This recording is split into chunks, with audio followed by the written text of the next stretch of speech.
কেমন দেখাচ্ছে কেন? আর আমার সালমা কেমন আছে? আমার বুড়ি ভালো আছে, এমন ভালো কোনো মেয়ে তার শ্বশুর বাড়িতে থাকে না। তুমি কাঁদছো? আমি কাঁদছি না, মোমবাতির মতো একটু একটু করে আমি গলে যাচ্ছি। আমার টাকা লাগবে, অনেক টাকা, যেভাবেই হোক যেমন করে হোক টাকা জোগাড় আমাকে করতেই হবে। আচ্ছা সোহেল, আমার বাড়িটা বন্ধক নিয়ে আমাকে 1,05,000 টাকা দিবি? না না, ও বাড়ি তো খাসের জমিতে আছে, ওর দাম তো 1 লাখ টাকাও হবে না। আমি 5 লাখ টাকা কোথা থেকে দেবো? আরে চাচা, এখানে একটা জরুরি জমি জায়গা নিয়ে কথা বলছি, কানে গোড়া বেশি জ্ঞান জ্ঞান করে না তো, যাও এখান থেকে। কি গো, তুমি কোনো ব্যবস্থা করতে পারলা? না, কোথাও একটা টাকাও আমি পেলাম না।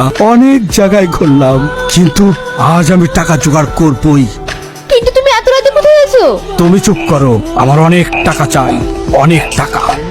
একটা মেয়ে হেঁটে আসছে, মনে হয় ওর কাছে কিছু আছে। ছাড়েন আমাকে, ছাড়েন আমাকে যেতে দেন। তোর কাছে যা আছে আমাকে দিয়ে দে। আমার জান থাকতে আমি টাকা দেব না। এই তো টাকা, এই তো সোনা। এই টাকা আপনি নেবেন না, এই টাকা আমি দেব না। কুলক্ষণে এই ছোট লোকের বাচ্চাকে বাড়ি থেকে বের করে দেন। আমার বাড়ি থেকে বেরিয়ে যা। যেদিনকে টাকা আনতে পারবি সেই দিন আমার বাড়িতে পা দিবি, তার আগে না। ঠিক আছে, যেদিন আমি আমার আব্বুর কাছ থেকে টাকা নিয়ে আনতে পারবো সেই দিনে আমি আপনাদের বাড়িতে আসবো। হ্যালো সোহেল, এক্ষুনি বাড়ি থেকে বের করে দিলাম। টাকার জন্য তোর আজ এই অবস্থা? আমি আজ 10 বছর থেকে এখানে আছি, তাতে কিছু টাকা আর আমার কাছে যারা আসতো তারা আমার কাছে সন্তুষ্ট হয়ে আমাকে কিছু সোনা উপহার দিয়েছে। আমার কেউ নেই, মনে কর তুই আমার ছোট বোন, আর ছোট বোনের সুখের জন্য আমি তোকে এই টাকাগুলো দিলাম। শ্বশুর বাড়ি গিয়ে তুই সুখী হ। তাহলে আমি এখান থেকে কি করে বেরাবো বোন?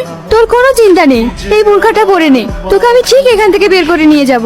তোমার কিছু হবে না তো বোন? আমার কথা তোকে ভাবতে হবে না, দেরি করিস না, এক্ষুনি তুই চলে যা।